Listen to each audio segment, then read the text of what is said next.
Hello बच्चों, चलिए प्रश्न को देखते हैं। जीव तथा उसकी कोशिका भित्ति निम्न कारक एंजाइम के लिए निम्नलिखित में से कौन सही सुमेलित नहीं है। हमारे पास दिए हुए विकल्प हैं। विकल्प ए कवक काइटिनेज, विकल्प बी जीवाणु लाइसोजाइम, विकल्प सी पादप कोशिकाएं सेल्यूलेज, विकल्प डी शैवाल मेथाइलेज। प्रश्न की मुख्य अवधारणा है, मुख्य अवधारणा, इस प्रश्न की मुख्य अवधारणा है एंजाइम। इस प्रश्न की मुख्य अवधारणा है एंजाइम। देखिए, अगर बात की जाए एंजाइम की तो एंजाइम क्या होते हैं? यह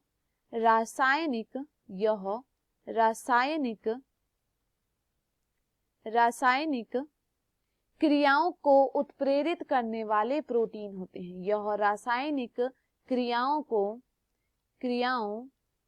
उत्प्रेरित करने वाले प्रोटीन होते हैं। एंजाइम रासायनिक क्रियाओं को उत्प्रेरित करने वाले प्रोटीन होते हैं, या मैं यह कह सकती हूँ वे प्रोटीन जो रासायनिक क्रियाओं को उत्प्रेरित करते हैं उन्हें हम क्या कहते हैं? एंजाइम कहते हैं। देखिए, यहाँ प्रश्न में पूछा गया है जीव और उसकी कोशिका भित्ति निम्न कारक एंजाइम के लिए निम्नलिखित में से कौन सा सही सुमेलित नहीं है। तो यहाँ पर हमें बताना है कि किस एंजाइम के प्रयोग से हम कोशिका भित्ति को हटा सकते हैं। देखिए, पहला दिया गया है विकल्प हमें यहाँ पर कवक, जिसे हटाने की बात की गई है। काइटिनेज एंजाइम से हम उसे हटा सकते हैं। तो देखिए, कवक किसका बना होता है? कवक बना होता है काइटिन का। कवक बना होता है काइटिन का, जिसे हटाने के लिए हम प्रयोग करते हैं काइटिनेज का, जिसे हटाने के लिए हम प्रयोग करते हैं काइटिनेज को। तो यह यहाँ पर क्या होता है? यह यहाँ पर सही होता है।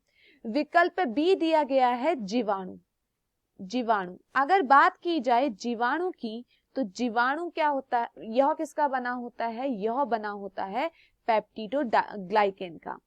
पेप्टिडोग्लाइकेन, यह जीवाणु बना होता है पेप्टिडोग्लाइकेन का।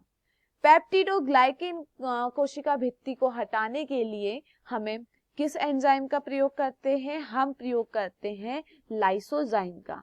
हम किसका प्रयोग करते हैं? हम यहाँ पर करते हैं लाइसोजाइम का। यहाँ पर हम प्रयोग करते हैं लाइसोजाइम का। तो देखिए, यहाँ पर क्या दिया गया है? जीवाणु को जिस एंजाइम का प्रयोग करते हैं उसकी कोशिका भित्ति को हटाने के लिए लाइसोजाइम, तो यह भी क्या है? सही है।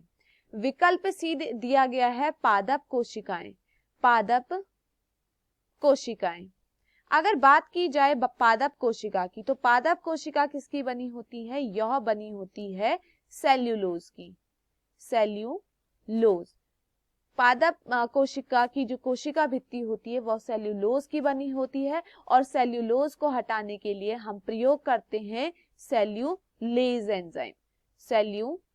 एंजाइम का हम यहाँ पर प्रयोग करते हैं। तो यह भी यहाँ पर क्या होता है? सही होता है। विकल्प डी दिया गया है शैवाल, और एंजाइम दिया गया है मेथाइलेज। चलिए इसे देखते हैं। अगर हम बात करें शैवाल की तो शैवाल जो होता है, शैवाल की कोशिका भित्ति बनी होती है सेल्यूलोज की। शैवाल की कोशिका भित्ति किसकी बनी होती है? यह भी सेल्यूलोज की बनी होती है। देखिए, शैवाल की कोशिका भित्ति सेल्यूलोज की बनी है, तो हम इसे कौन सा एंजाइम का यहाँ पर प्रयोग करेंगे? सेल्यूलेज एंजाइम का हम यहाँ पर प्रयोग करेंगे। कोशिका भित्ति को हटाने के लिए सेल्यूलेज एंजाइम का प्रयोग करेंगे। लेकिन यहाँ पर क्या दिया गया है? मेथाइलेज। तो यह क्या होता है? यहाँ पर गलत। तो दिए हुए विकल्पों में जो हमारा सही विकल्प है वह है विकल्प डी। मैं आशा करती हूँ आपको यह समझ में आया हो। धन्यवाद।